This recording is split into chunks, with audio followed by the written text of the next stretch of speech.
This video is intended to be a general introduction to the Physics 1100 labs. I'll be going over some policies and some general information. The information I give in this video is going to be specific to me, so if you've got a different lab instructor than me, they may have slightly different policies than I do. You should clarify those with them. But anyway, hi, I'm Jennifer. You can call me Jen, Jennifer, Ms. De Benedictis. It's really not an issue to me. Email is the best way to get in touch with me. I have given you my office phone numbers in both Richmond and Surrey, but I do move between the two campuses, so it's not always easy to find me in my office. And by the way, never leave me voicemail at these phone numbers because I will never, ever, ever get it. So email is the best way to get in touch with me. I will post this information on our Moodle website for you. So next, I'm going to go over a handout that covers lab policies and general information about the labs. This handout will be posted on our Moodle website. You'll be able to download a copy of it, and I'm going to go over the general information here first. The labs are due at the end of the 2-hour lab period, and there is a schedule that's posted on the door of the labs. I will also post it on the Moodle website. Generally speaking, the labs run in numerical order. That is, we start with Lab 1, the next week we do Lab 2, the next week we do Lab 3, and so on. But some semesters there are exceptions to that, so do double check the schedule. Now, we've recently moved to using a digital version of the lab manual. What that means is you don't need to buy a hard copy lab manual from the bookstore. Instead, on the Moodle website, we will provide you with files. So for example, when you and your partners come into the lab room, you'll open up a file for that week's experiment off of the Moodle website, fill it in, save it, and then submit that electronically to your lab instructor via the Moodle website. There's another video that you're going to watch after this that explains this in more detail. One thing that we will still be doing, however, is that you'll be working in groups of 3 students ideally, or maybe 2 if we don't have the right number of students to get groups of 3. And everybody in the group works together to complete the lab write-up, and then one person will submit it electronically to the lab instructor, and everybody in the group gets the same grade. So all 3 of you work on the lab together, you submit one report, and then everybody in the group gets the same grade.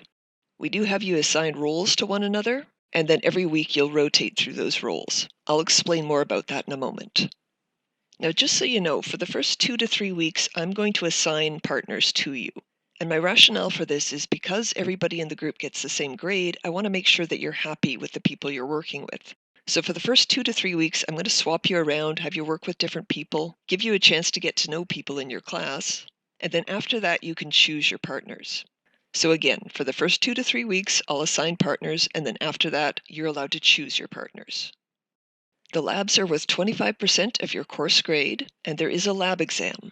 So you should check the schedule. The lab exam is Lab 8, and it happens mid-semester, and there's only one lab exam. So you don't have a second lab exam at the end of the semester. You've only got one lab exam that happens in the middle of the semester.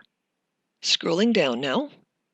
The pre-lab is a set of questions that you're required to do before the lab starts. Now, the lab manual says that if you're not done the pre-lab, you're not even allowed into the lab room. I don't actually do that. What's going to happen instead is that the pre-labs are also files that you're going to download off the Moodle website and then submit electronically to your lab instructor. So my rule is that if you haven't completed and submitted the pre-lab by the beginning of the lab period, you get 0 for the pre-lab. Just you, not your partners. But you need to complete the pre-lab and submit it, or you lose all the marks for the pre-lab. And that can be up to 30% of the entire lab grade, so it's a penalty that can really sting. Also, just so you're aware, although all 3 people in the group are required to submit their pre-lab, for 2 of those people, I only check that they've completed the pre-lab. There's one person in the group called the recorder whose pre-lab I'm going to grade, and then everybody in the group will get that same grade. You will know who the recorder is ahead of time, and you will be given 10 minutes at the beginning of the lab period to double-check their pre-lab to make sure that everybody in the group agrees that they got the answers right. Again, I'll be explaining this in a little more detail in a moment. Scrolling down again, exemptions. If you've taken this course before, and you got a grade of at least 70% in the labs and you passed the lab exam, then you may qualify for what's called an exemption, which would mean that you wouldn't need to redo the labs this semester. We could just submit the grade that you got last time as your lab grade for this semester also. So if you think you qualify for an exemption, get in touch with your lab instructor. It doesn't happen automatically. You do need to set up a lab exemption in person. The late arrival policy is that if you're late, say by more than 5 or 10 minutes, then you have to work alone that week. You're not allowed to join your partners. If there's not enough equipment for you to work by yourself, then you may need to attend a different lab section or even schedule a makeup lab. But generally speaking, that's the only penalty for arriving late, is that you have to work by yourself. Now, the missed lab policy is a lot stricter, so I just want to be very clear about this. The labs are considered part of the course requirements, and if you don't do them all, you fail the whole course. So I just want everybody to be really clear on that. If you ditch a lab, you fail the whole course. So, if you miss a lab for a valid reason, like you were sick, then you will need to do a makeup lab. Get in touch with your lab instructor as soon as possible. Ideally, email them the same day that you're going to miss the lab and tell them what's going on. And the default is that you would need to bring a doctor's note, but the way I usually handle this is that if it's the first time you've missed a lab, often I'll be lenient about the doctor's note. However, that's something I'll tell you. So if you wake up one morning and you're too sick to come to school, email me to say that you're not going to make it, and I will email back to tell you whether or not I want you to get me a doctor's note. So next we're going to talk in more detail about how groups work in the labs. So what we're looking at right here is page 1 of the lab manual. There is a copy of the full lab manual on the Moodle website if you'd like to open this up and have a look, but I am going to go over all of this right now. So when you show up to the lab room, you should come equipped with a pen, a pencil, and a scientific calculator, and you're going to be working ideally in groups of 3 or sometimes in groups of 2. Now everybody in the group gets a role, which is what this page is outlining.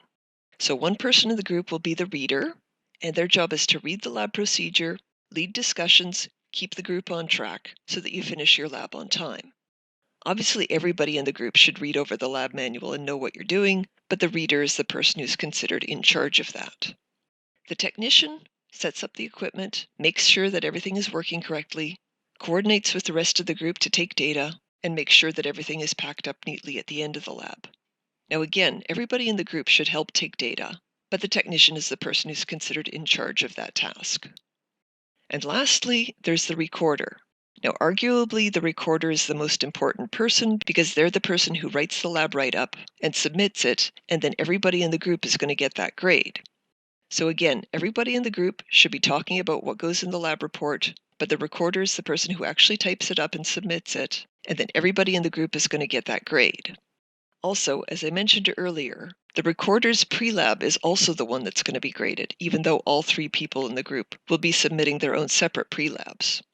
So there's a 10-minute grace period at the beginning of the lab period when you as a group can open up the recorder's pre-lab and just double-check the answers. Every week, you're going to cycle the roles. So if you were the recorder one week, then the next week you should be either the reader or the technician. So in the next part of the video, I'm going to hop over to the Moodle website, and I'm going to talk about the video introductions that I've created for this course. So let's do that now. Now, chances are good that you already are on the Moodle website for this course, and that you're watching this video through it. But just for completeness, I'll explain how to get to the Moodle website. You go to courses.kpu.ca, and you should see this screen, and then you log in with your student number and your password.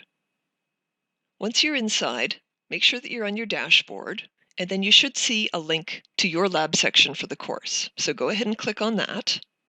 And I've set the course up to have these click to open sections for all the experiments. So scrolling down a little bit, you see that for each experiment, we've got a section that we can click into and open. So let's look at a typical experiment. So I open this up, and the first thing you see is a video introduction.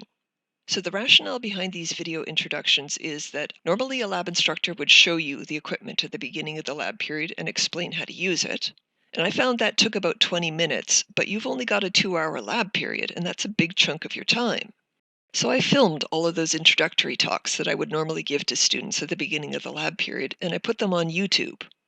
And so you're required to watch the introductory video before you come to the lab every week so that you're properly prepared to do the experiment. And that effectively frees up an extra 20 minutes for you and your partners to work on the lab. So what I recommend you do is every week, say the night before the lab, come to the Moodle website, watch the introductory video, and then complete your pre-lab and submit it. And that way, when you walk into the lab the next day, you're ready to start working right away. And that concludes this video. Good luck this semester with the labs.